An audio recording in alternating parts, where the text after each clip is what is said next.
हम लोग श्रीमद् भागवतम के दूसरे स्कंद के तीसरे अध्याय के 16वें श्लोक को देखेंगे। प्रसंग आप जान रहे हैं कि परीक्षित महाराज ने श्रील शुकदेव गोस्वामी से और क्या पूछा। ये प्रश्न था, किसका प्रश्न था ये? शौनक ऋषि का। और क्या कारण बताए थे? करे कथा हरि कथो दरका सताम स्यु सदसी ध्रुवम। भक्तों की सभा में तो जो भी कथा होती है, जो भी बात होती है, वह उसका उत्तर फल, उसका रिजल्ट है भगवान हरि की कथा। और मान लो अगर सूत गोस्वामी जी कहें कि ये कैसे आपने निश्चित किया कि ये दोनों भक्त थे, तो कह रहे हैं कि पिछले श्लोक में आपने सुना परीक्षित महाराज के महाभागवत होने के लक्षण को बताया गया था। क्या बताएगा? जरा श्लोक देख लीजिएगा, 15वां श्लोक को दिखाइए। सवै भागवतो राजा पांडवेयो महारथः बालक्रीडनकैः क्रीडन कृष्ण क्रीडाम य आददे। सवै भागवतो राजा, वह राजा परीक्षित तो निश्चित रूप से महाभागवत थे, महान भक्त थे, शुद्ध भक्त थे। क्यों ऐसा आप कह रहे हैं? पांडवेय, वह पांडवों के वंशज थे, क्योंकि सभी महाभागवत थे। महारथ, और भगवान के अनुग्रह से वह महापराक्रमी भी थे, तो उनका अनुग्रह, भगवान का भी अनुग्रह उन पे था। इसका प्रमाण दे रहे हैं कि बाल क्रीडन कहि क्रीडन, बचपन के जो खिलौने होते उनसे खेलते हुए भी कृष्ण क्रीडाम या आदते, वह कृष्ण की क्रीड़ा यानी कि कृष्ण की वह जो खेलते थे वह भी पूजा रूप हो जाता था। एक और अर्थ लिया गया था कि कृष्ण की क्रीड़ा जो उन्हें सुनी थी, बाल क्रीड़ाओं को जो सुना था भगवान कृष्ण की, उनको आददे स्वीकार करते थे। आपने एक शब्द सुना है उपादेय, उप आदेय। आदे मतलब जिसको हम स्वीकार करते हैं, और उप मतलब पास में और अच्छे से स्वीकार करते हैं। तो कह रहे हैं आददे का मतलब है स्वीकार किया, यानी कि बचपन से ही उन्होंने कृष्ण की लीला का ही अनुकरण करना स्वीकार किया। तो अनुकरण तो बाद में होगा, पहले तो लीला याद होनी चाहिए। लीला याद होगी, लीला में आसक्ति होगी, तब उसका अनुकरण करेंगे। और कह रहे हैं कि केवल कृष्ण की लीला का ही अनुकरण कर रहे थे, अभिनय करते रहते, इसमें वह अभिनिविष्ट रहते। अब अगला श्लोक कह रहे हैं कि एक संदेह हो सकता है कि ठीक है, श्रोता बड़ा अच्छा था, लेकिन हो सकता है कि वक्ता भगवान का भक्त ना हो। तो कह रहे नहीं, ऐसा नहीं था। भगवान जो वक्ता हैं श्रील शुकदेव गोस्वामी, वह भी महान भक्त थे, उसका प्रमाण वह यहाँ पे दे रहे हैं। मेरे पीछे बोलिए। वैयासकिश्च भगवान, वैयासकिश्च भगवान वासुदेव परायणः, वासुदेव परायणः उरुगाय गुणोदारः, उरुगाय गुणोदारः सतां स्युर्हि समागमे, सतां स्युर्हि समागमे। वैयासकिश्च भगवान वासुदेव परायणः, वैयासकिश्च भगवान वासुदेव परायणः उरुगाय गुणोदारः, सतां स्युर्हि समागमे, उरुगाय गुणोदारा सतां स्युर्हि समागमे। वैयासकिश्च भगवान वासुदेव परायणः, वैयासकिश्च भगवान वासुदेव परायणः उरुगाय गुणोदारः, सतां स्युर्हि समागमे, उरुगाय गुणोदारा सतां स्युर्हि समागमे। वैयासकिश्च भगवान वासुदेव परायणः, वैयासकिश्च भगवान वासुदेव परायणः उरुगाय गुणोदारः, सतां स्युर्हि समागमे, उरुगाय गुणोदारः सतां स्युर्हि समागमे। बोलिए एक बार। वैयासकिश्च भगवान वैयासकिश्च भगवान वासुदेव परायणः वासुदेव परायणः, उरुगाय गुणोदारः उरुगाय गुणोदारः, सतां स्युर्हि समागमे, सतां स्युर्हि समागमे। अंडरस्टैंड? बोलिए। वैयासकिश्च भगवान् वैयासकिश्च भगवान वासुदेव परायणः वासुदेव परायणः, उरुगाय गुणोदारः उरुगाय गुणोदारः, सतां स्यूर क्या पढ़ेंगे? सतां स्युर्हि समागमे।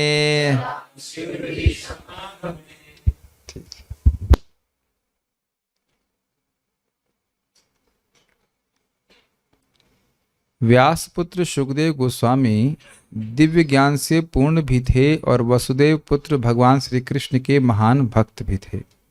अतएव भगवान कृष्ण विषयक चर्चाएं अवश्य चलती रही होंगी, क्योंकि बड़े बड़े दार्शनिकों द्वारा तथा महान भक्तों की सभा में कृष्ण के गुणों का बखान होता ही रहता है।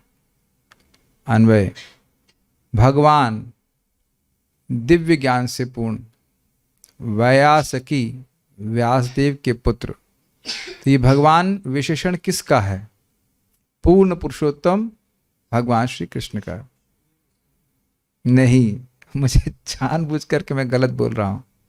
यहां भगवान शब्द है वैयासकी, अर्थात व्यासदेव जी के पुत्र श्रीला सुखदेव गोस्वामी के लिए। तो उन्हें भगवान क्यों कहा जा रहा है? एक विशेष भग है उनका। कौन सा भग? ऐश्वर्य है दिव्य ज्ञान का वश और वैराग्य का, दोनों भी, भक्ति का। तो कह रहे हैं भगवान वैयासकिश्च, च अर्थ यहाँ पे अपी के लिए है। भी का मतलब है कि परीक्षित महाराज तो भगवान के भक्त थे, श्रोता महाभागवत थे, और वक्ता भी। समझ में आया? भगवान वैयासकिश्च यानी सुखदेव गोस्वामी भी वासुदेव परायण, वसुदेव पुत्र भगवान श्री कृष्ण के महान भक्त थे। अब ये थोड़ा समझना होगा। वैयासकी अर्थात सुखदेव गोस्वामी भी वासुदेव परायण थे। इसका अर्थ क्या हो रहा है? इसका अर्थ ये है कि परीक्षित महाराज तो वासुदेव परायण थे ही, सुखदेव गोस्वामी भी थे, अर्थात कृष्ण के बारे में ही बात हुई होगी, ये कहने का अर्थ। ये बहुत सूक्ष्म बात है अगर आप विचार करें तो। च शब्द से क्या इंगित हो रहा है? भी। तो भी मतलब ये और ये भी दो लोग हैं ना, तब तो भी जोड़ेंगे। तो कह रहे हैं कि यहां भी लगा रहे हैं, इसका मतलब क्या हुआ? परीक्षित महाराज तो भगवान के भक्त थे ही। भगवान मतलब वसुदेव नंदन भगवान श्री कृष्ण के भक्त थे, उनकी आसक्ति भगवान कृष्ण में थी। क्योंकि हर भक्त की एक भगवान के विशेष स्वरूप के प्रति आसक्ति होती है। तो यहाँ कौन से शब्द का उपयोग हो रहा है? वासुदेव परायण, वसुदेव पुत्र भगवान श्री कृष्ण के प्रति आसक्त थे। कौन आसक्त थे? सुखदेव गोस्वामी। और उनके आगे क्या लगा दिया? भी। तो भी मतलब कोई और भी था क्या? तो परीक्षित महाराज भगवान के भक्त थे, और उसी प्रकार से सुखदेव गोस्वामी भी थे। थोड़ा पानी दीजिए। देखिए, भी का अर्थ समझना चाहिए। ऐसा नहीं है कि सुखदेव गोस्वामी की आसक्ति परीक्षित महाराज से कुछ कम थी, या परीक्षित महाराज की आसक्ति कुछ सुखदेव गोस्वामी से कुछ कम थी। दोनों ही महाभागवत हैं। यद्यपि एक श्रोता है, एक वक्ता है, लेकिन दोनों परम महाभागवत हैं। ये बात समझ में आ रही है? तो ये च शब्द से इंगित हो रहा है। ये समझ पाए आप लोग? च मतलब भी। जैसे राम कृष्ण प्रभु को मृदंग आता है और कृष्णलादनी माता जी को भी आता है, तो भी मतलब दोनों को आता है। समझ में आ रहा है ना? भी का मतलब हो कि दोनों को जोड़। लेकिन यहां पे हो सकता है कुछ ऊपर नीचे हो, लेकिन यहां पे हो सकता है कि आप थोड़ा 2-4 ताल अधिक जानते हो, 1-2 ताल एक्स्ट्रा जानते हो, ये हो सकता है। लेकिन यहां जो बात हो रहा है भी का अर्थ दोनों ही एक ही प्रकार से वसुदेव नंदन भगवान श्री कृष्ण में आसक्त हैं, इसलिए कथा भी केवल कृष्ण विषय की ही हुई होगी। और प्रमाण है दशम स्कंद, 3000 श्लोक केवल कृष्ण की लीला के ही हैं। एक पूरा स्कंद भगवान श्री कृष्ण पे ही है, और उद्देश्य यही था। आप जानते हैं कि जितनी कथा हो रही है इसका उद्देश्य है कि अंततो गत्तव है, कृष्ण की लीला ही सुनना चाहते हैं। क्या इस बात को आप समझ पा रहे हो? ये प्रभुपाद जी के तात्पर्य में बात आएगी और जीव गोस्वामी जी की टीका में भी बात आएगी। चौ शब्द का अर्थ समझ रहे हैं? ठीक। तो कह रही दोनों, अब ये भी महान भक्त हो गए, तो कह रहे हैं सताम, महान भक्तों की सभा समागम में सम्यक रूप से आगम होता है। आगम मतलब आना, और सम मतलब सम्यक। तो कह रहे सम्यक रूप से जब इकट्ठे होते हैं। समागम का मतलब होता है सभा में, जहां लोग इकट्ठे हों। कई बार आपने समागम शब्द सुना होगा आप लोग। यहाँ पे वो क्या होता है, वो संत समागम, ये संत समागम कहते हैं। और एक और जगह लगाते हैं जब म्यूजिकल होता है ना, कॉन्सर्ट्स होते हैं, उनको भी समागम कहते हैं। तो कह रहे हैं सताम समागमे, भक्तों के सम्यक रूप से आगमन पर, जब भक्त लोग एक साथ इकट्ठे होते हैं तो ही निश्चय ही, तो संदेह से निसंदेह बात है कि उरु गाया, उरु मतलब बहुत ज़्यादा, और गाय मतलब गाया जाने वाला। तो कह रहे हैं महान दार्शनिकों द्वारा महिमान्वित भगवान कृष्ण के, उरु गाय भगवान कृष्ण का नाम है। और इसका अर्थ समझाया जा रहा है कि उरु मतलब बड़ा, तो बड़े बड़े लोगों के द्वारा गाए जाने वाले, जिनका यश बड़े बड़े लोगों के द्वारा गाया जाता है। क्या प्रमाण है? यम ब्रह्मा वरुणेन्द्र रुद्र मरुतः स्तुन्वन्ति दिव्यैस्तवै। समझ में आया? जिनकी दिव्य स्थितियों में कौन स्तुति करते हैं? शिव जी, ब्रह्मा जी, वरुण, इंद्र आदि। तो बड़े बड़े लोग हैं कि नहीं, ये कितने बड़े लोग हैं ये भी हम धारणा नहीं कर सकते। शिव जी कितने बड़े हैं और इंद्र कितने बड़े हैं, इसकी धारणा हम छोटे से जीव नहीं कर पाएंगे। और ऐसे ऐसे लोग भगवान श्री कृष्ण को नतमस्तक होते हैं। स्तुन्वन्ति दिव्यैस्तव है, दिव्य स्तवों में करते हैं। तो बहुत सुंदर सुंदर श्लोकों के द्वारा बड़े बड़े लोग भगवान श्री कृष्ण की महिमा गाते हैं, इसलिए उनको उरुगाय कहते हैं। तो कह रहे हैं उरुगाया गुणोदारा, भगवान उरुगाय अर्थात भगवान श्री कृष्ण के उदार गुणों की कथा स्यु।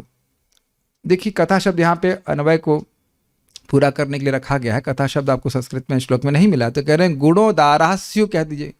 भगवान के गुण होते हैं, तो गुणों होते हैं इसका अर्थ क्या हुआ? गुणों का व्याख्यान होता है, इसलिए कथा शब्द जोड़ दिया गया। तो कह रहे हैं गुणोदारः कथास्यु, उदार गुण हैं। उदार गुण मतलब उन गुणों को सुनने से जीव की जो इच्छा है वो पूर्ण हो जाती है। उदार का अर्थ क्या होता है? जेनरस। और क्या पर्यायवाची होगा उदार का, बताइए? दयालु, मैग्नानिमस। अच्छा, इंग्लिश में, उर्दू में बताइए फिर। हिंदी में उदार का अर्थ समझ गए होगे। उदार का मतलब व्यापक हृदय वाला। उदार धी सुन लिया था हमने, व्यापक खुले दिल वाला, खुले दिल वाला, ये भी उर्दू ही है, लेकिन महान से नहीं क्लियर हो रहा, खुला दिल कहा जाएगा। उसका हृदय बहुत व्यापक है, खुला हुआ है, तो जो चाहे जो इच्छा हो वो पूर्ण करने वाले हैं।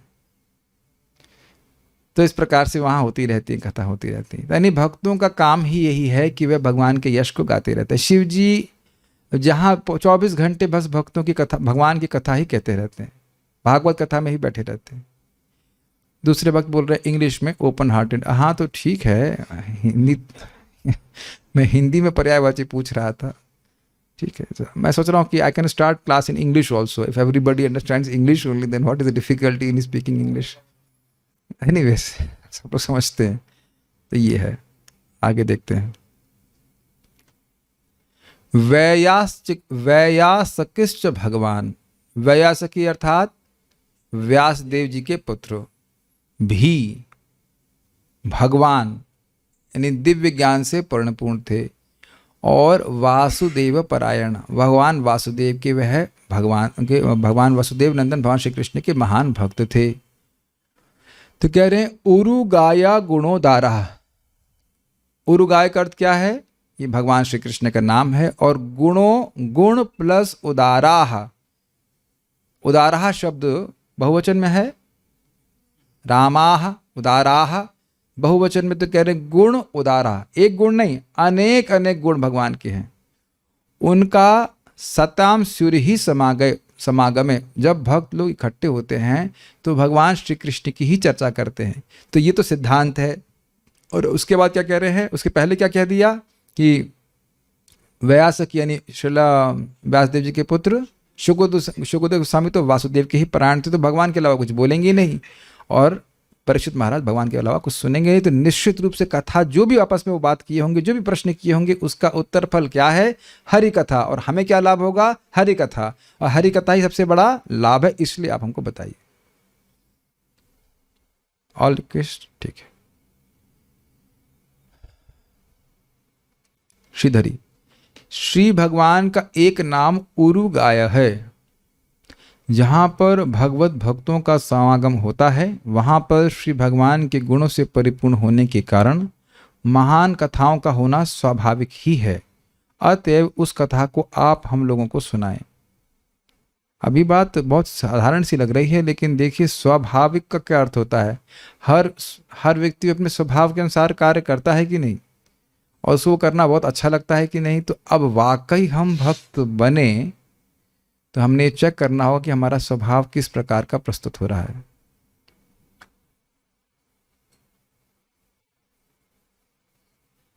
क्या केवल व्यासासन पे बैठकर ही हम कृष्ण के बारे में चर्चा करना चाहते हैं, या व्यासासन से हटकर भी यह प्रश्न अपने को चेक करना। That urge to speak is dovetailed for Krishna or not, that has to be seen. कुछ बोलने की इच्छा है, लेकिन विचार करना चाहिए कि क्या ये भगवान का यश? बहुत टफ है, आप ऐसा मत सोचिए इतना आसान है। और लाभ आप जानते हैं कि वाणी को संयमित करने मात्र से, वाणी को भगवान की सेवा में लगाने मात्र से व्यक्ति मृत्यु से तुरंत मुक्त हो जाता है। ये क्या प्रमाण है प्रभु जी, इसका क्या? तो बहुत बड़ी बात कह दी आप। अगला श्लोक के लिए आप जरूर आइए। 2:3:17 आयुर्हरति वै पुंसाम उद्यनस्तंचयन्नसौ यत् ऋतेषणो नीत उत्तम श्लोक वार्तया। हम पहुंच ही गए उस श्लोक तक, बस एक दिन और होगा।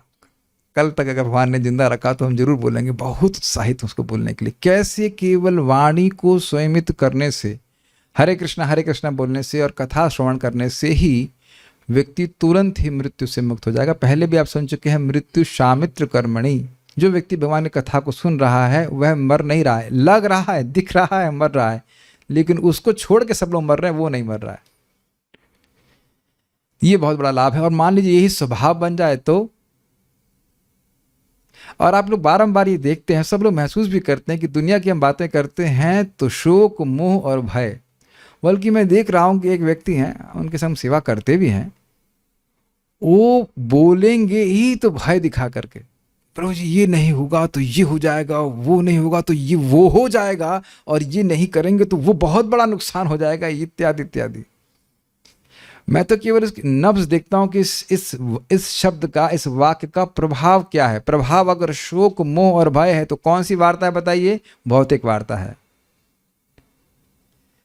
कोई वार्ता कर रहे हैं और उसका रिजल्ट आ रहा है शोक या मोह या भय, तो क्या वार्ता है? ऐसे आप नब्ज टच करें, हाँ शोक हुआ, हाँ ठीक है, मोह, हाँ भय, हाँ, तीनों में से कुछ एक भी हुआ तो उसका रिजल्ट क्या है, इसका कंक्लूजन क्या? ये भौतिक वार्ता है। और आप प्रत्यक्ष देखेंगे, समझें या ना समझें, लेकिन कथा का प्रभाव ही आप देखेंगे शोक, मोह और भय। कुछ क्षण के लिए तो व्यक्ति को याद आता है कि अरे हम तो आत्मा हैं। कुछ क्षण के लिए मोह गया कि नहीं? कुछ क्षण के लिए तो व्यक्ति का अज्ञान नष्ट होता है, कुछ क्षण के लिए तो ऐसा होता ही है ना। प्रभाव आप प्रत्यक्ष देख सकते हैं। ये जीवन में आप चेक कीजिएगा, रोज नरसिंह देव से प्रार्थना करना है, please protect me from Asad वार्ता। क्योंकि कई बार हमको पता भी नहीं चलेगा कि हम असद वार्ता कर रहे हैं, और वो हमारे कृष्ण की सेवा रूपी धन को छीन लेगी। मेरा मन कर रहा है कुछ बोलने का, लेकिन हम ब्रह्मचारी क्लास में बोल सकते हैं, बस छोड़िए। सारार्थ दर्शनी भगवान अर्थात सर्वज्ञ सुखदेव गोस्वामी। भगवान का एक भग मतलब होता है ऐश्वर्य, और उसमें एक ऐश्वर्य क्या है? ज्ञान। तो कह रहे हैं सर्वज्ञ सुखदेव गोस्वामी। अब इसका कितना रस है इसमें क्या रस मिल गया भाई। देखिए परीक्षित महाराज जो जो पूछे होंगे, सुखदेव गोस्वामी जी इसको बोलने में समर्थ होंगे, ये कहने का अर्थ है। ये नहीं कि परीक्षित महाराज भगवान के बारे में पूछे, दामोदर लीला सुनाई, अरे भूल गया है कि नहीं, एकदम हठात बोल दे जाए कि दामोदर लीला को विद कमेंट्री एंड टीका सब पढ़ाई, अरे नहीं, ऐसे कैसे, किताब पढ़ना पड़ेगा, है कि नहीं। सोचने वाली बात है ना कि अब एक श्लोक को तैयार करने में हम लोग को काफी समय लगता है, 1 घंटा तो कम से कम लगेगा ही। तो विचार करेंगे और पढ़ेंगे, देखेंगे, 3-4 बार देखते हैं तब जाके कुछ बोल पाते हैं। और यहाँ देखिए धड़ाधड़ बोल रहे हैं, हम तो घबरा रहे हैं कि 5वें स्कंद रूपी समुद्र को कैसे पार करेंगे। हमको तो डर लग रहा है। सृष्टि के बारे में बात होगी, कैसे पार होगा। अभी तो बहुत समय है वहां तक पहुंचने में, लेकिन कैसे पार होगा, बहुत कठिन है। तो सुखदेव गोस्वामी जी देखिए धड़ाधड़ बोलते जा रहे हैं कि नहीं, भगवान का यश। आप लोग को बहुत आसान लगता है ना, एक श्लोक याद करने में नानी याद आती कि नहीं, और यहाँ 18,000 श्लोक बोलते जा रहे हैं, बोलते जा रहे हैं, बोलते जा रहे हैं, और एक से एक सुंदर श्लोक है। तो कह रहे हैं भगवान, मतलब वो भगवान है, समर्थ हैं, जो परीक्षित महाराज प्रश्न करेंगे उसका खूब उत्तर बढ़िया देंगे, और ऐसा चुन के उत्तर देंगे कि कृष्ण कथा ही मुख से निकलेगी। डिफिकल्ट और ईजी, वेरी डिफिकल्ट। 7 दिन तक कृष्ण के विषय, कृष्ण से इतर एक भी बात नहीं बोलना, बिना कुछ खाए, बिना कुछ सोए और पानी भी पिए। कठिन नहीं लग रहा आपको? ये आसान बात लगती है? कभी सोचे आप इस तरह से 7 दिन कभी प्रयास कीजिए कि कृष्ण के अलावा, कृष्ण को सुख देने के अलावा कोई बात ना निकले। ये कुछ विशेष बात नहीं लग रही है आपको? और प्रश्नों को ठीक ठीक समझना, उसका बोलना।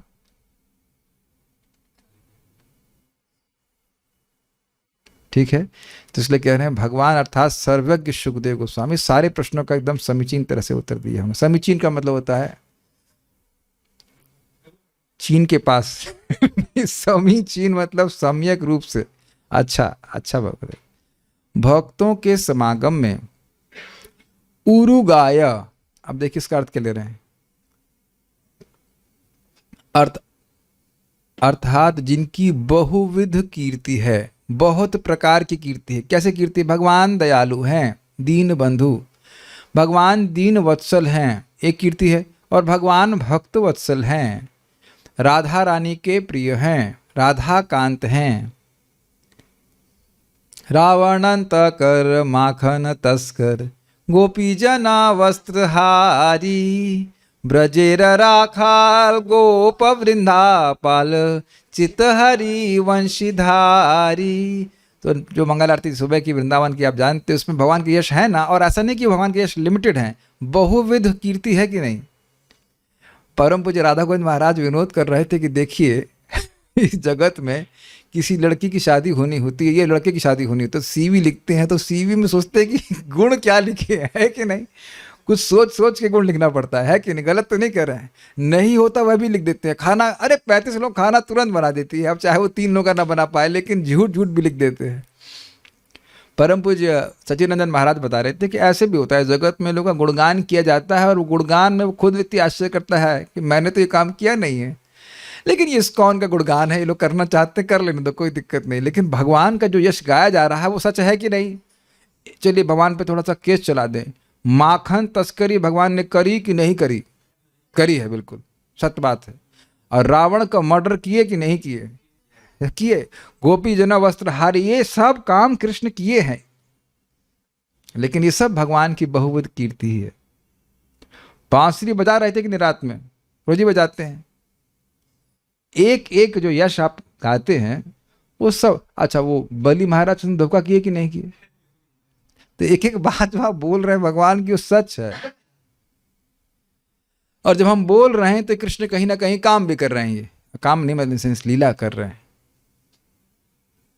जो बहुविध कीर्ति है, वो थी नहीं है। जो कीर्ति है उस कीर्ति के अनुसार कहीं किसी ब्रह्मांड में भगवान लीला कर रहे हैं। अगर अभी हम वामन देव की लीला का चर्चा करें तो भगवान कहीं वामन की लीला कर रहे हैं।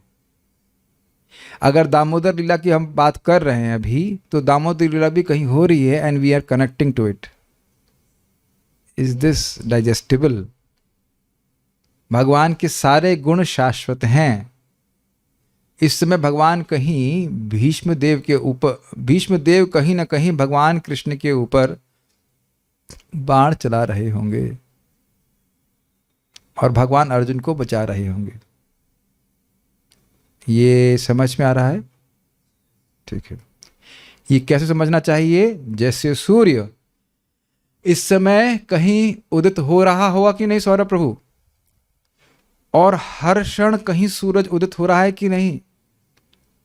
भले यहां रात्रि है लेकिन हर क्षण कहीं उदित हो रहा है। और जैसे कहीं उदित हो रहा है फिर कहीं और उदित हो रहा है। समझ पा रहे हैं उपासना माता जी? इस समय सूर्य कहीं उदित हो रहा है कि नहीं? हो रहा है। और जैसे जहां उदित हो रहा है उसके कुछ ही क्षण बाद या अगले क्षण अगले स्थान पर उदित हो रहा है।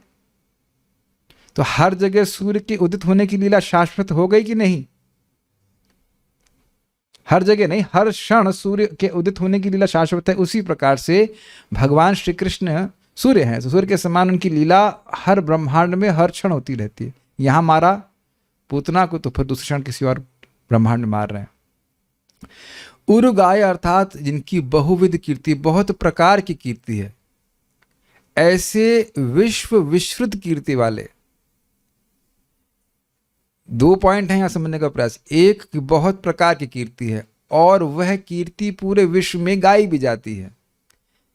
किसी की कीर्ति बहुत अधिक हो, लेकिन इसका अर्थ यह नहीं है कि पूरे विश्व में उसको लोग जानेंगे। ये 2 गुण समझ पा रहे हैं? बहुविध कीर्ति, उरु शब्द में उरु का क्या अर्थ आप लोग समझ पाए थे? बहुत बड़ा, बहुत ज्यादा। तो बहुत ज्यादा को 2 तरह से लीजिए। एक बहुविध कीर्ति, बहुत प्रकार की कीर्ति। आप लोग एकदम ठंडे पड़ गए, लग रहा है कुछ समझ नहीं आ रहा है। बहुत सारे विविधताएं हैं, बहुत सारे मतलब अनंत विविधता है। और उसके बाद ऐसे विश्व विश्रुत कीर्ति वाले, मतलब ये जो यश हैं भगवान के, ये खूब जाने भी जाते हैं। ऐसा नहीं कि खूब भगवान के यश हों, लोग जान न रहे हों। तो बड़े बड़े लोग इस भगवान के यश को गाते हैं वाले, ऐसे उरुगाय श्री कृष्ण वाले भगवान श्री कृष्ण के गुणों से युक्त विषय होंगे, जो उदारः अर्थात उदारता पूर्वक मनोवांछित अर्थ प्रदान करते हैं। इसको थोड़ा समझने का प्रयास कीजिए। हमारे हृदय में मान लो कोई इच्छा है और किसी व्यक्ति के पास जाते हैं तो खूब खुले दिल से उसको पूर्ण करता है, तो उसको उदार कहते हैं कि नहीं? और नहीं तो उदार का विपरीत क्या आप लोग जानते हो? कंजूस। एक और शब्द कहते हैं कंजड़। कंजड़ सुना आपने? कंजड़ का भी यही अर्थ था, कंजड़ कंजूस। एक कंजड़ कहीं का, 2 रुपये भी नहीं दिया है कि नहीं? मान लो कोई लाइफ मेंबर बनाने जाए 35,000 रुपये, अरे हमारे पास कुछ नहीं है, इत्यादि इत्यादि, जाइए करके। तो क्या कंजूस आदमी, कुछ नहीं देता है। तो कह रहे उदार है। अब उदार क्यों है, कौन सी मन की इच्छा को पूर्ण करना चाहता है, वह आप टीका में सुनिए। बहुत ध्यान से सुनना होगा तब समझ में आएगा। दिस इज ब्रिलियंट कमेंट्री, और बहुत ध्यान से सुनेंगे तब समझ में आएगा। उस सभा में स्थित एवं परवर्ती काल में जन्म ग्रहण करने वाले जो भी सारे भक्त गण हैं, उनकी निश्चित रूप से मन की अभिलाषा को यह पूर्ण करने वाले उदार गण हैं। इसलिए वे सारे गुण उसी स्थान में श्रील सुखदेव गोस्वामी प्रवर्तित करेंगे। जो विषय, ये थोड़ा समझने का प्रयास कीजिए। भगवान के भक्त जो सुखदेव गोस्वामी के समय में थे, नारद जी, व्यासदेव, जो सब सभा में बैठे थे, वो क्या चाहते थे? पहले तो वही चाहते थे कि स्मार्टफोन साइलेंट मोड में हो। तो सुखदेव गोस्वामी भी अपना फोन साइलेंट में कर दिए थे और परीक्षित महाराज जी कर दिए थे। सुखदेव गोस्वामी को तो कपड़े नहीं थे, मोबाइल की तो बात छोटी। ठीक है, देखिए बहुत कठिन है, बीच में अगर कुछ बच जाएगा तो कथा छूट जाएगी। तो सभा में जो भी स्थित लोग थे वो क्या चाहते थे? आप लोग यहाँ क्या करने आए? पान खाने आए हैं? आप चाहते हैं कि हम सुखी हों कथा सुन करके, है कि नहीं? भगवान के बारे में कुछ सुने, भगवान का अनुभव प्राप्त करें, ये कहने का अर्थ है। और मैं भी इसी प्रकार से चाहता हूँ। हम लोग तो बहुत छोटे छोटे भक्त हैं, भक्ति करने का नाटक करना है।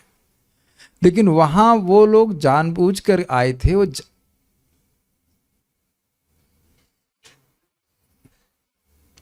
किसका बज रहा है फोन? ये भी नहीं पता चल रहा है किसका है।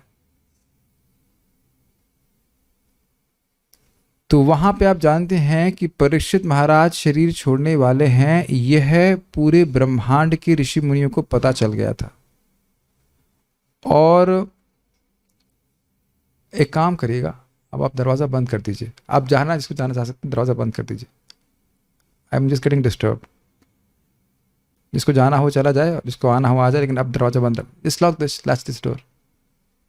लैच करना आता है विवेक? लैच करो।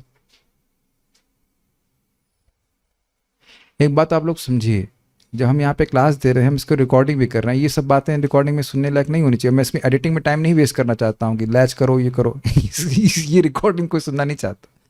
These are not ordinary topics, और ये समझने में के लिए को बहुत फोकस करना पड़ेगा, तब समझ पाएंगे। तो लेट अस फोकस अगेन। उस सभा में स्थित जो भक्त थे, कौन थे? नारद जी। किस सभा में? जब परीक्षित महाराज शरीर छोड़ना चाह रहे हैं। और इसका आप लोग प्रथम स्कंद में सुन चुके हैं कि ये घटना होगी, ये बात सबको पता चल गई थी। कैसे पता चली थी? वो सर्वज्ञ हैं, तो वह भगवान की कथा को सुनने के लिए कहां कहां से, ब्रह्मांड, पूरे ब्रह्मांड से आए थे। ये याद है आप लोगों को? ब्रह्मर्षि, राजर्षि, विप्रषि सब लोग आए थे, और वह एक एक व्यक्ति पवित्र करने में समर्थ था। तो आप समझ सकते हैं कि वो भगवान, उनको ये अनुभव है कि भगवान का यश भगवान से अभिन्न है। हम लोग को ये अनुभव नहीं है, ऐसा मतलब पूरा अनुभव नहीं हो रहा है, बहुत ही कम अनुभव है, लेकिन जो भाव स्तर पे हैं, प्रेम स्तर पे हैं, उनको जैसे ही वो भगवान का यश सुनते हैं, वो उनको सीधे भगवान की प्रत्यक्ष अनुभूति होती है। पहले ये बात समझ पा रहे हैं कि नहीं? मैं फिर से रिपीट कर रहा हूं, हम लोग यश सुनते हैं तो अच्छा लग रहा है, लेकिन जो शुद्ध भक्त हैं वह साक्षात कृष्ण का अनुभव करते हैं। प्रभुपाद जी प्रथम स्कंद में बता चुके हैं, one will experience Krishna in the pages of Shrimad Bhagavatam. जो शुद्ध हो गया है वह श्रीमद् भागवतम के पन्नों में भगवान श्री कृष्ण का अनुभव करेगा, देख सकता है साक्षात, अरे तो भगवान कृष्ण है। मैंने महाराज कुलशेखर की कहानी सुनाई थी आप लोगों को, ठीक है? तो कह रहे वहां पे जो उपस्थित भक्त हैं वे भगवान श्री कृष्ण के गुणों के द्वारा, गुणों के श्रवण के द्वारा उनका अनुभव करना चाहते हैं। कृष्ण अपने धाम को चले गए हैं, तो क्या भक्तों को उनसे विरह नहीं हो रहा है? हो रहा है। तो वह चाहते हैं उनके बारे में सुन करके उनका अनुभव करना। ये समझ में आया? और हम लोगों के लिए भगवान चले गए कि नहीं? चले गए। तो आने वाले भक्त भी भगवान के गुणों को सुन करके भगवान के प्रति प्रेम जागृत करना चाहते हैं, और जो प्रेमी है वह भगवान का अनुभव करना चाहते हैं। तो ये उनकी मन की इच्छा हुई कि नहीं? हमारे जूम के भक्त आप समझ पा रहे हैं इस बात को? क्या मन की इच्छा थी भक्तों की? भक्तों की रहती ही है कि भगवान का यश सुन करके हम भक्ति को प्राप्त करें, प्रेम प्राप्त करें। Voice issues are, is it for everyone और इज ओनली विद सम? सबको सुनाई पड़ रहा है, ठीक है? तो इस प्रकार से उन उदार गुणों को, गुण उदारः, उन उदार गुणों को वहां पे कहा गया होगा। ये बात बोल रहे हैं। जो विषय कृष्ण कथा को जन्म देते हैं वे भक्तों द्वारा आस्वादनीय है, यह भाव है। तो वो सारी बातें उस कथा, उस समागम में जिसमें परीक्षित महाराज हैं, सुखदेव गोस्वामी और अन्य भक्त हैं, वह सब उसमें हुई होंगी, उसके लिए हम सुनना चाहते हैं। ये टीका आप लोग समझ पाए? भगवान का यश गाया जाएगा, और वो यश कैसा है? भक्तों को सुख देने वाला है, ठीक है? क्रम संदर्भ।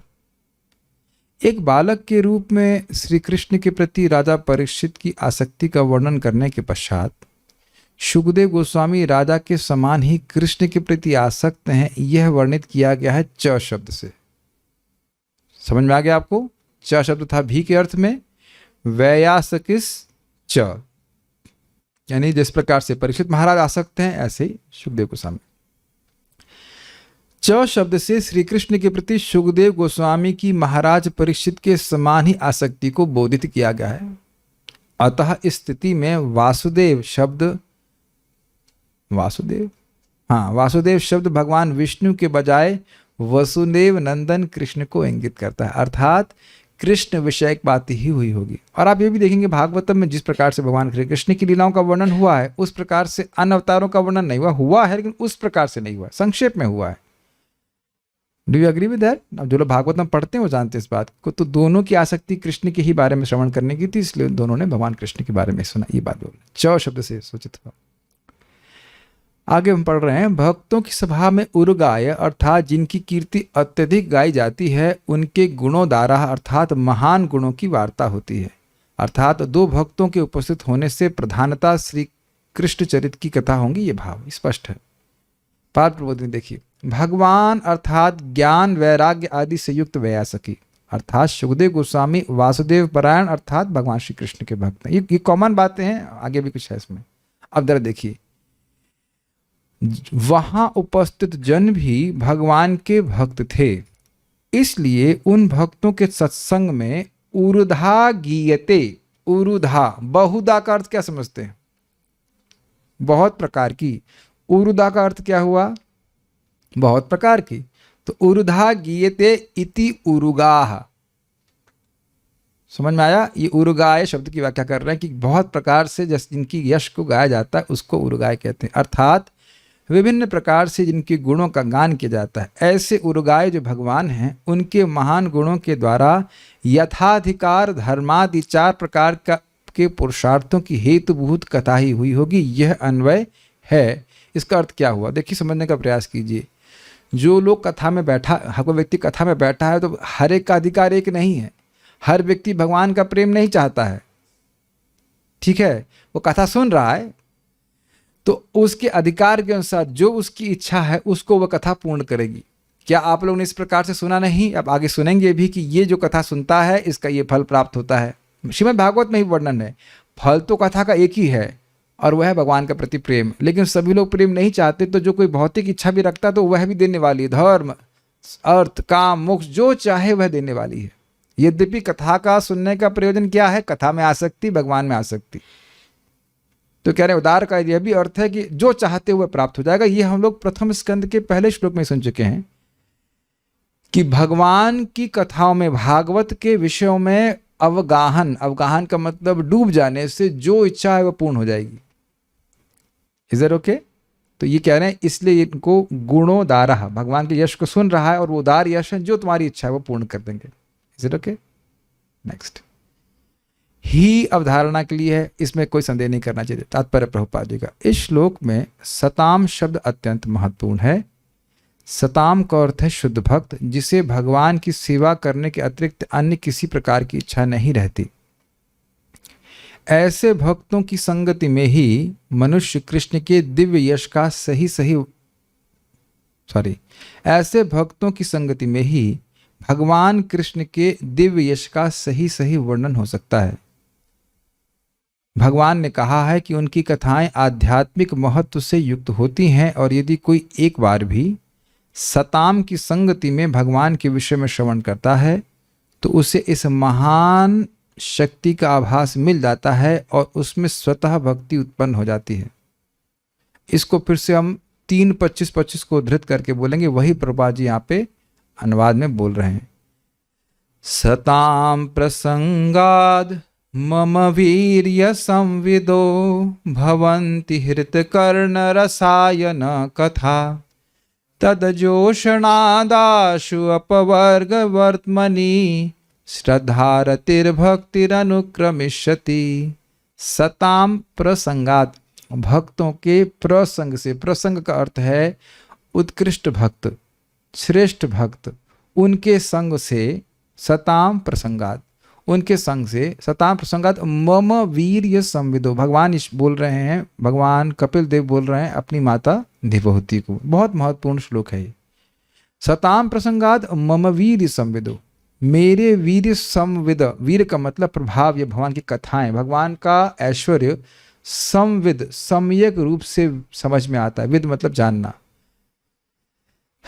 भवंती हृत कर्ण रसायन कथा, भवंती हो जाते हैं, क्या हो जाते हैं? हृत कर्ण रसायन। कर्ण रसायन का अर्थ क्या हुआ? कानों के लिए रस के आयन, रस के आगार हो जाते हैं। कानों को वो कथा अच्छी लगती है, यानी अर्थ ना भी समझ में आए फिर भी अच्छी लगती है। और जब कानों से स्पर्श हो जाता है और हृदय में जाता है, उसके अर्थ पे व्यक्ति विचार करता है तो उसके लिए हृत रसायन हो जाती है। हृदय में जितने भी कचरा है वो साफ, और हृदय को वो बात का स्मरण करके सुख मिलता है। क्या ये आप लोगों ने अनुभव किया है कि भले ही पूरी कथा याद न रहे, और याद रहती भी किसको है? केवल सूत गोस्वामी को। कोई विरोध तो नहीं ना? लेकिन पूरी क्लास से अगर एक बात आपको याद रह जाए और उस पर आप बारंबार मनन करो तो बहुत शांति मिलती है कि नहीं? अच्छा लगता है कि नहीं? ये आप लोगों ने अनुभव किया है? पूरे प्रवचन से अगर एक बात भी हमने सीखी वो बहुत अच्छी लगती है। बाकी हो सकता हो प्रवचन पूरे टाइम अच्छा लगता हो, लेकिन एक बात जो सीख ली उस पर हम विचार करते तो वो और अच्छा लगता है। अगर सर्वाइकल स्पॉन्डिलाइटिस नहीं है तो कुछ नॉडिंग के द्वारा जूम डिवोटीज भी कुछ अनुमोदन कर सकते हैं। ठीक है, कुछ समझ में आ रहा है आपको? एक लाइन भी अगर हमें समझ में आ गई तो बहुत अच्छा है। उस पर बार बार विचार करते तो आप चलते फिरते भी खुश हो सकते हैं। इस अप्रिशिएटेड बाय डिवोटीज। लेकिन ये भक्तों को ही समझ में आता है। मैं फिर वही उदाहरण दूंगा, महाराज जो बोल रहे थे कि ये बाहर का व्यक्ति कहेगा ये लोग पागल हैं क्या कि एक व्यक्ति बोल रहा है और बाकी लोग सुन रहे हैं।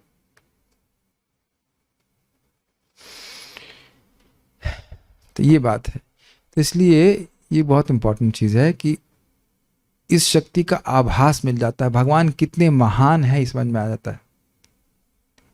और नेक्स्ट लाइन क्या है, तद जोषणाद आशु अपवर्ग वर्त में। जोषणाद का अर्थ है जो लगा है इस प्रकार से भक्तों के संग में आकर भगवान के बारे में सुन रहा है, तो तद जोषणाद आशु अपवर्ग वर्तमनि, अपवर्ग यानी मुक्ति का वर्तम यानी रास्ता खुल जाता है, बहुत जल्दी खुल जाता है। और क्या उसका किस प्रकार से खुलता है, श्रद्धा रतिर भक्ति अनुक्रमशति, एक के बाद एक।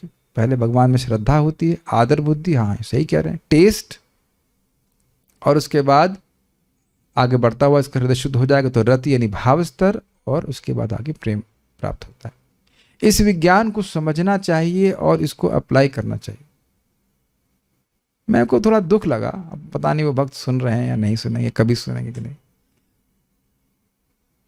अब पता नहीं इसके पीछे क्या है। लेकिन क्लास के पहले वो मिलने आए, चले गए और फिर क्लास में नहीं आए,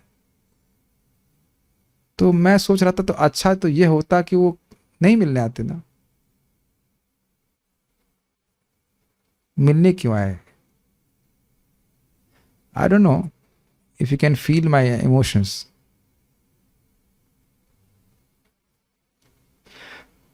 are you able to follow. क्या करने आए साधु से, शक्ल देखने के लिए आए, शक्ल तो दिख ही रही है, जूम पे भी दिख रही है, यूट्यूब पे भी दिख रही है। Sometimes people can be very insensitive. ये पूछने आए कि मेरा स्वास्थ्य कैसा है, तो कि डॉक्टर हो, ये सामर्थ्य है कि ठीक कर दोगे।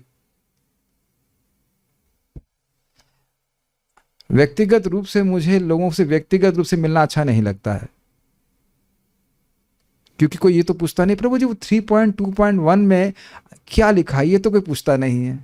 2.1.2 की टीका में प्रभु जी बात समझ में नहीं, ये तो आज तक शायद ही कोई पूछा हो। क्या प्रसंग है। और जब हम वाकई कुछ हेल्प करना चाहते हैं श्रीमद् भागवतम को सुनाने की, उसमें तो सुनना नहीं चाहते, तो क्या व्यक्तिगत समय लेने के लिए आना चाहते हैं, क्या व्यक्तिगत समय लेंगे। ये मेरी ही बात नहीं है, परम पूज्य राधा गोविंद महाराज बता रहे थे, एक सन्यासी थे इस्कॉन के, बड़े महान सन्यासी, वो दिल्ली मंदिर में क्लास दे रहे थे, तो शिष्य क्लास में ही नहीं आया, तो बाद में क्लास समाप्त हो गई तो एक अजगर जैसी मोटी माला लेकर के आया। महाराज का शैली बड़ी अच्छी, तो महाराज को दिया उसने, तो उन्होंने कहा, तो बोले कहाँ गया था तुम, तो कह रहा महाराज आपकी सेवा के लिए गया था। तो कह रहे मैं यहाँ प्रवचन कर रहा हूँ, उसको तुम सुन ही नहीं रहा है और तुम ये मतलब माला लेने के लिए घूम रहे हो। इतना लोगों की स्थूल बुद्धि होती कि लोग समझ नहीं पाते किसी को संतुष्ट कैसे किया जा रहा है। एक बार एक भक्त आए यहाँ एकदम दरवाजे पे, बोले हम आपकी क्लास सुनते हैं। मैंने कहा अच्छा, तो कब मिल सकते हैं आप। हमने कहा क्लास के बाद मिलिए। मैं जानबूझ करके बोला हाँ, और वो क्लास के बाद आए ही नहीं। मैं जानबूझ के चक्के, हमने कहा अभी 10 बजे से गीता क्लास है, उस 11 बजे क्लास समाप्त हो जाएगी, एज इफ मैं उनको भगा रहा हूं, इज इट नॉट। मैं जानबूझ के टेस्ट करने के लिए कि क्या वो क्लास सुनना चाहते हैं। यहां पे एक आप आश्चर्य करोगे, क्लास के पहले एक व्यक्ति 5,000 रुपए दे के गए, कह रहे कि हमने क्यों देना, कह रहे आपको दर्शन करने आए हैं, और उनका जो दर्शन दिया जा रहा है उसमें कोई रुचि नहीं है। अमेजिंग। लोग समझ नहीं पा रहे हैं कि सहायता कैसे भक्त लोग देते हैं। भागवत बड़ा स्पष्ट बोल रही है, उक्ति भी वाणी के द्वारा सहायता करता है। आप सोचिए कभी वैद्य जी के पास गए हैं, फीस भर के आ गए और प्रिस्क्रिप्शन लेके आए हो, ऐसा कभी करता है वैद्य जी ठीक है आप? क्या कभी जाकर वैद्य जी से आप पूछे हैं कि वैद्य जी आप कैसे हो? और कभी ऐसा हुआ है कि डॉक्टर के पास जाओ, अपना फीस भर दिया, उसके बाद यही ना बातचीत हो कि हम ठीक कैसे होंगे? This is amazing how people are not conscious. तो ये मैं इसलिए सब बातें क्यों बोल रहा हूं, पसंद में रहा है। भक्तों के संग में आकर के भगवान के बारे में सुनने से फायदा होता है। Does that make sense? It doesn't make sense to many people. Prabhupada ji एक जगह लिख रहे हैं, if he does not want to come to our discussions, why he staying here, why staying here, why should he be there. ऐसा करके प्रभुपाद डांट रहे हैं. क्या जरूरत है उसको हमारे साथ रहने की.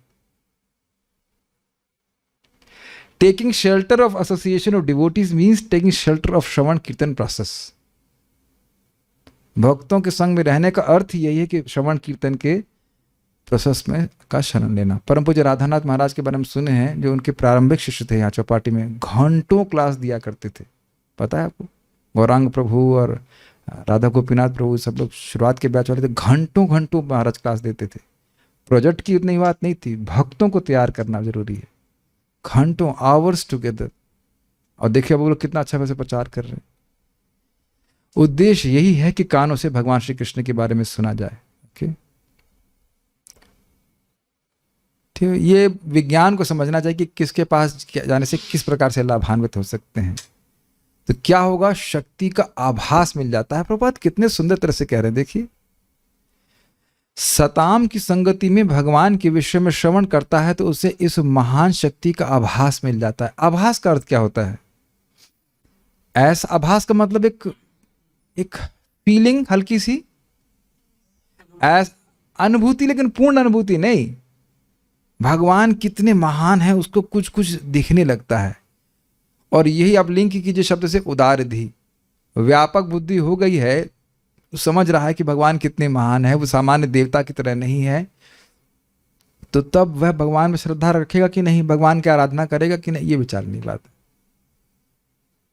ऐसा नहीं कि वो पूरी बात समझ लेगा, लेकिन हाँ कुछ कुछ समझ में आने लग जाएगा कि कृष्ण विशेष व्यक्ति है. जैसा कि पहले कहा जा चुका है, महाराज परीक्षित जन्म से ही भगवान के भक्त थे. उसी तरह सुखदेव गोस्वामी भी थे. वे दोनों समान स्तर पर थे. यद्यपि ऐसा प्रतीत होता है कि महाराज परीक्षित राजसी सुविधाओं के अभ्यस्त थे, जबकि सुखदेव गोस्वामी एक आदर्श महान त्यागी थे. यहाँ तक कि वे शरीर में वस्त्र भी धारण नहीं करते थे. ऊपर ऊपर से दोनों में विरोधाभास दिख सकता है, लेकिन मूलतः दोनों ही अनन्य शुद्ध भगवत भक्त थे. जब ऐसे भक्त इकट्ठे जुटते हैं तो उनके पास भगवान की महिमा चर्चा करने या भक्ति योग के अतिरिक्त अन्य कोई विषय नहीं रहता. भगवत गीता में भी जब भगवान तथा उनके भक्त अर्जुन के बीच वार्ता हुई तो भक्ति योग के अतिरिक्त कोई दूसरी चर्चा नहीं हो सकती थी. फिर आप प्रश्न करेंगे, नहीं, लेकिन भगवत गीता में तो कर्म योग है, ज्ञान योग का वर्णन है, अष्टांग योग का वर्णन, पूरा अध्याय भाई साहब. लेकिन देखिए 6ठे अध्याय का आखिरी श्लोक क्या है? योगिनाम अपि सर्वेषां मद्गतेन अंतरात्मना सद्धवान भजते यो माम समय युक्त तमो मतः. जितने भी योगी हैं, कर्म योगी, ज्ञान योगी, अष्टांग योगी, जो कुछ भी हैं, योगी नाम अपि सर्वेषां मद्गतेन अंतरात्मना श्रद्धावान भजते यो माम. जो हृदय में उठते बैठते चलते हुए निरंतर मेरा ही स्मरण करता है, समय युक्त तमो मतः, वह सभी युक्तों में युक्ततम है. युक्ततम मतलब सुपरलेटिव. तो प्रभुपाद जी समझाते हैं इस प्रवचन में, एक प्रवचन में, कि इसका अर्थ क्या है. अब ऐसा नहीं कि वो सीधे बैठा, उसके बाद वो कौन सा पद्मासन लगाया और उसके बाद वह कृष्ण का स्मरण कर रहा है. वह निरंतर स्मरण कर रहा है. और ये कोई कठिन नहीं है. इस जगत में भी व्यक्ति चलते फिरते, यहाँ तक कि स्वप्न देखते हुए भी किसी ना किसी का स्मरण कर रहा है. Yes no? उसके लिए कहीं हम लोग नाक दबाते हैं, प्राणायाम करते हैं, तो कैसे उस व्यक्ति का स्मरण कर रहा है बताइए? प्रेम है, आसक्ति है. इसीलिए इस श्लोक के तुरंत बाद भगवान ने क्या बोला?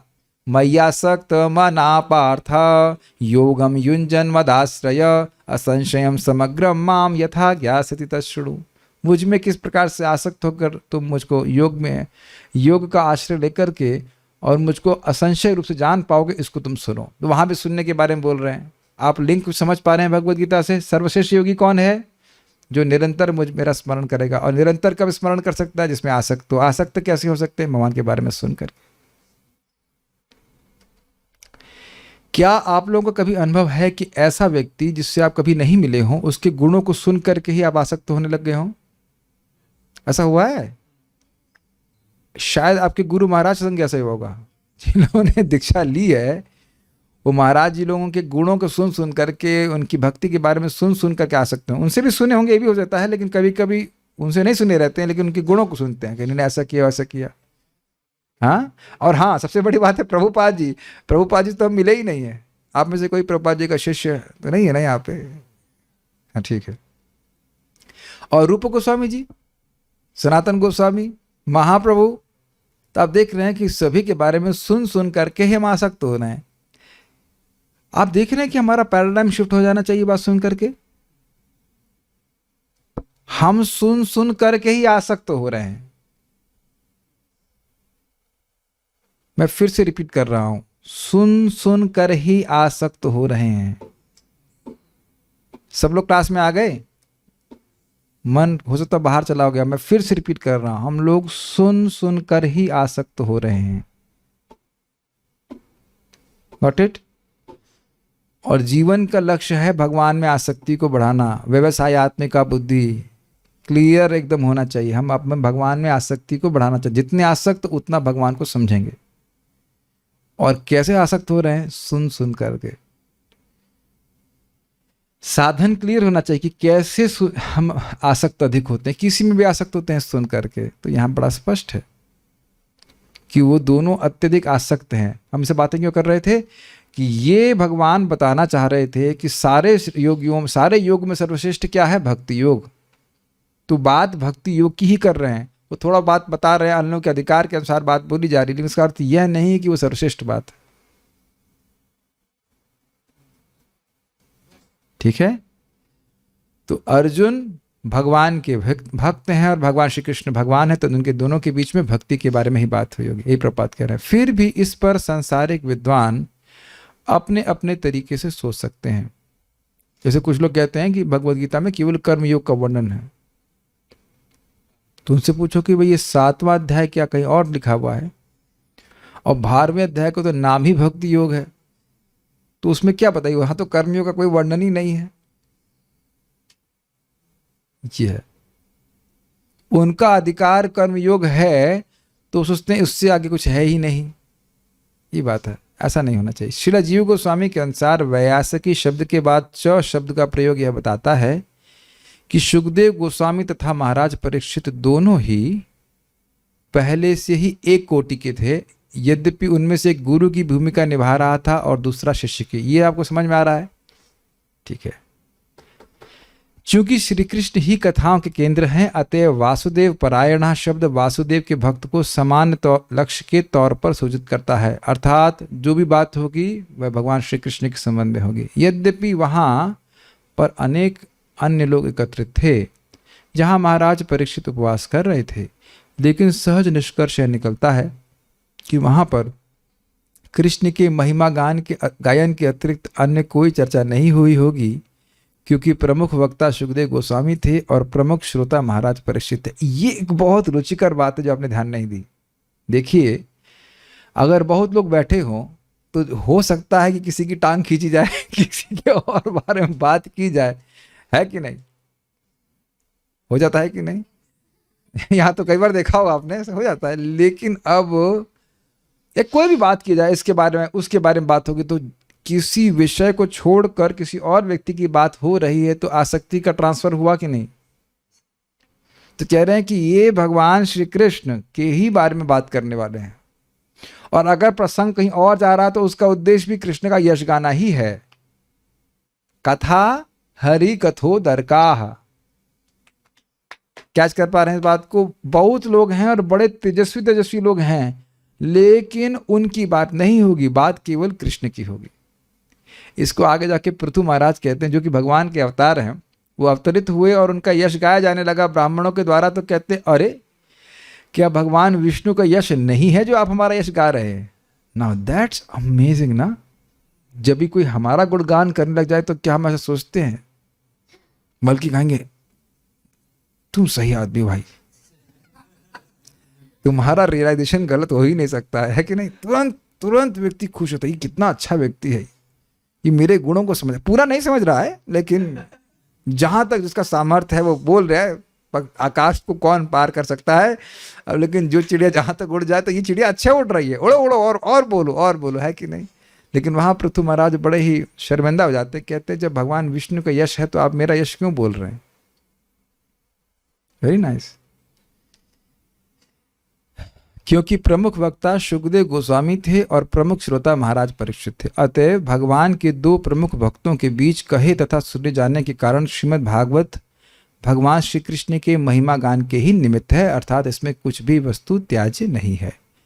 अब कल का बहुत सुंदर श्लोक आएगा, कैसे कृष्ण कथा श्रवण करना ही जीवन की सफलता को देने वाला है, असीमित लाभ देने वाला है, और श्री कृष्ण कथा सुनने से कैसे व्यक्ति मुक्त हो जाएगा, मृत्यु को पार हो जाएगा। उसके लिए अगर आप उत्साहित हैं तो कल आइएगा, हम उसको जरूर सुनेंगे। कुछ किसी का कमेंट है तो मैं देख लेता हूँ।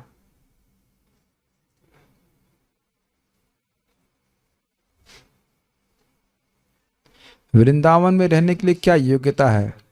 भगवान की कृपा।